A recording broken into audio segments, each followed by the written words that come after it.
प्यारे बच्चों, आप सभी का हिंदी की कक्षा में स्वागत है। आज मैं लेके आई हूँ आपके हिंदी प्रश्न पत्र में पूछे गए उन प्रश्नों में से एक प्रश्न जिसको हम अपठित गद्य या पद्य कहते हैं। दोनों ही प्रकार के प्रश्न आपसे पूछे जाते हैं, जिन्हें यदि हम सतर्कतापूर्वक करें तो उन्हें हल करके हम बड़े आसानी से और कम समय में अच्छे नंबर प्राप्त कर सकते हैं। तो यहाँ पर मैं सबसे पहले गद्य खंड की बात करूँगी, जो कि आपके उसमें अपठित गद्यांश के में आता है। तो यहाँ सबसे पहले हम पढ़ेंगे कि अपठित गद्यांश। क्या पढ़ रहे हैं यहाँ पर? अपठित गद्यांश। अब सबसे पहले हम आपको बताएंगे कि अपठित होता क्या है। अपठित का अर्थ होता है जो पढ़ा न गया हो। अपठित का अर्थ होता है जो पहले पढ़ा न गया हो। अर्थात इसको हम एक सरल भाषा में ये भी कह सकते हैं कि जो आपकी पाठ्यक्रम में उपलब्ध ना हो उसे हम जो है अपठित कह सकते हैं। ठीक है ना।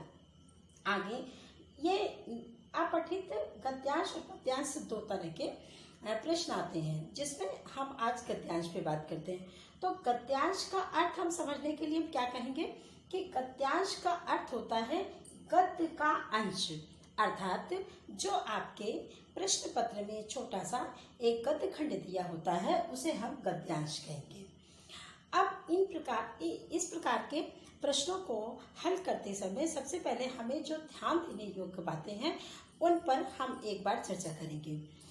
तो ध्यान देने योग्य बातों में पहला नंबर है गद्य के अंश को कम से कम 2 बार पढ़ना चाहिए।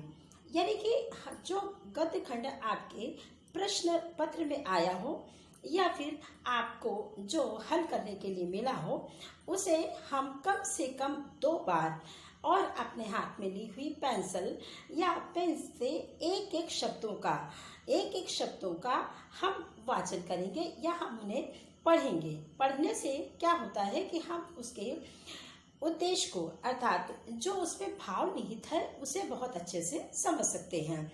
तो आगे देखिए लिखा है उसका भाव समझना चाहिए। तो हमें क्या करना है, उन शब्दों को पढ़ करके उस गद्यांश को पढ़ करके सर्वप्रथम हमें उसे भाव समझना है।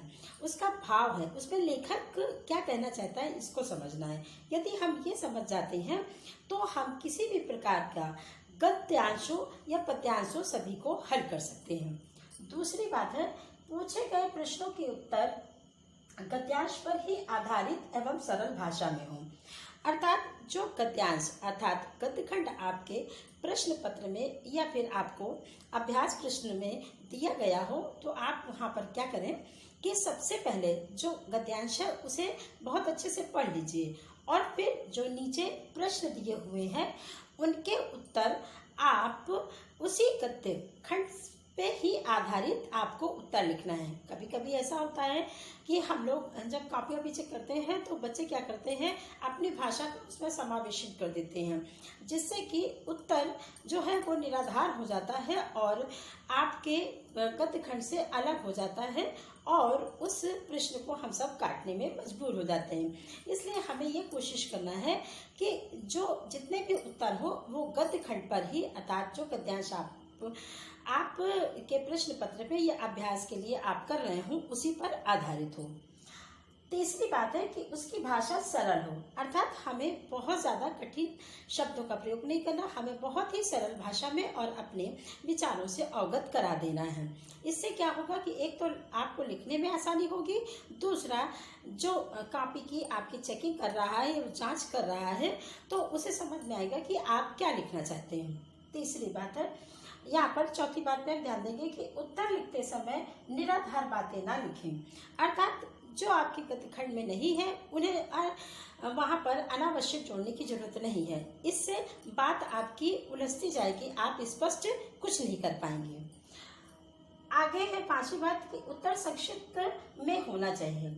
अर्थात बहुत बढ़ा चढ़ाकर जब आप उत्तर देंगे तो आप अपने ही बनाए गए वाक्यों में बुरी तरह से फंस जाएंगे। तो हमें कोशिश ये करनी चाहिए कि उत्तर जितना ही संक्षिप्त हो, संक्षिप्त का अर्थ होता है कि जितना छोटा हो और जितनी ही सरल भाषा में हम उसे दे सकें, हमें देना चाहिए। तो जब हम इस तरह की बातों को ध्यान में रखते हैं तो एक तो हमारा ज्ञान संवर्धन होता है, हमें हमारे साहित्य की ज्ञान होती है, साथ में हमारा जो शब्दकोश है वो भी बढ़ता है, साथ ही हमारी जो लेखन प्रक्रिया है यानी कि लेखन की कला है उस पर हमें लगातार हम विकास करते जाते हैं।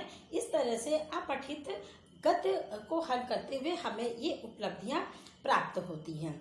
तो आइए अब हम लोग जो है एक आपको उदाहरण करके बताते हैं जिससे आपको अपठित गद्य बड़े आसानी से ही समझ में आ जाएगा कि हम किस प्रकार से इस गद्य खंड को हल करेंगे। तो आइए बच्चों, हम लोग एक उदाहरण के साथ इस गद्य खंड को समझ अपठित गद्यांश को समझने की कोशिश करते हैं। तो देखिए, यहाँ पर एक अपठित गद्यांश का एक उदाहरण हम आपके सामने प्रस्तुत कर रहे हैं जिसमें लिखा है, अनुशासन किसी वर्ग या आयु विशेष के लिए नहीं अपितु सभी के लिए परम आवश्यक होता है। जिस जाति, देश और राष्ट्र में अनुशासन का अभाव होता है वो अधिक समय तक अपना अस्तित्व नहीं बनाए रख सकता। जो विद्यार्थी अपनी दिनचर्या निश्चित अवस्था में नहीं ढाल पाता वो निरर्थक है, क्योंकि विद्या ग्रहण करने में व्यवस्था ही सर्वोपरि है। अनुशासन का पालन करते हुए जो विद्यार्थी योगी की तरह विद्या अध्ययन में जुट जाता है वही सफलता प्राप्त करता है। अनुशासन के अभाव में विद्यार्थी का जीवन शून्य बन जाता है। कुछ व्यवधानों के कारण विद्यार्थी अनुशासित नहीं रह पाता और अपना जीवन नष्ट कर लेता है। सर्वप्रथम बाधा उसके मन की चंचलता, उसे अनुभव नहीं होता है, इसलिए गुरुजनों की आज्ञाएं एवं विद्यालयों के नियम, अभिभावकों की सलाह उसे कारागार के समान प्रतीत होते हैं। वह उनसे मुक्ति का मार्ग तलाशता रहता है। कर्तव्यों को तिलांजलि देकर केवल अधिकारों की मांग करता है। हर प्रकार से केवल अपनी आकांक्षाओं की पूर्ति के लिए संघर्ष पर उतारू हो जाता है और यहीं से अनुशासनहीनता का जन्म होता है। अब उस गद्यांश को पढ़ करके हमें उसके नीचे पूछे गए जो प्रश्न हैं उनके उत्तर लिखने हैं। तो यहाँ पर देखिए लिखा है कि उपर्युक्त गद्यांश को पढ़कर प्रश्नों के उत्तर दीजिए। पहला प्रश्न है, देश जाति किस कारण अपना अस्तित्व नहीं बनाए रख सकती है। पहला प्रश्न क्या है, देश जाति किस कारण अपना अस्तित्व नहीं बनाए रख सकती है। तो जब हम अपने गद्यांश की ओर जाएंगे तो देखते हैं कि उसमें लिखा हुआ है कि अनुशासन किसी वर्ग के या आयु विशेष के लिए नहीं अपितु सभी के लिए परम आवश्यक है। जिस देश और राष्ट्र जाति में अनुशासन का अभाव होता है वो अधिक समय तक अपना अस्तित्व नहीं बनाए रखती। तो इसका आंसर क्या होगा कि प्रश्न क्या पूछा गया है कि देश जाति किस कारण अपना अस्तित्व नहीं बनाए रख सकती है। तो इसका उत्तर होगा देश जाति अनुशासनहीनता के कारण अपना अस्तित्व नहीं बनाए रख सकती है। पहले का उत्तर ये होगा। दूसरा प्रश्न इसमें पूछा जा रहा है कि पढ़ाई के लिए सबसे अधिक आवश्यक क्या है। पढ़ाई के लिए सबसे अधिक आवश्यक क्या है। तो हम गद्यांश की ओर जब अपनी नज़र डालते हैं तो यहाँ पर देखिए तीसरी लाइन में लिखा हुआ है कि जो विद्यार्थी अपनी दिनचर्या निश्चित अवस्था में नहीं ढाल पाता वो निरर्थक है, क्योंकि विद्या ग्रहण करने की व्यवस्था ही सर्वोपरि है। क्योंकि विद्या ग्रहण करने में व्यवस्था ही सर्वोपरि है। तो हम इसका आंसर क्या लिखेंगे यहाँ पर कि पढ़ाई करने के लिए सबसे अधिक आवश्यक क्या है? सही व्यवस्था। यहाँ पर उत्तर हमारा क्या है? पढ़ाई करने के लिए सबसे अधिक आवश्यक है सही व्यवस्था। अब तीसरा क्वेश्चन यहाँ पर दिया हुआ है, प्रश्न दिया हुआ है कि गद्यांश में शून्य का क्या अर्थ है। अर्थात हमें जो जवाब देना है इसी गद्यांश से ही लेकर के देना है। तो हम यहाँ पे देखेंगे कि यहाँ गद्यांश में शून्य का क्या अर्थ है।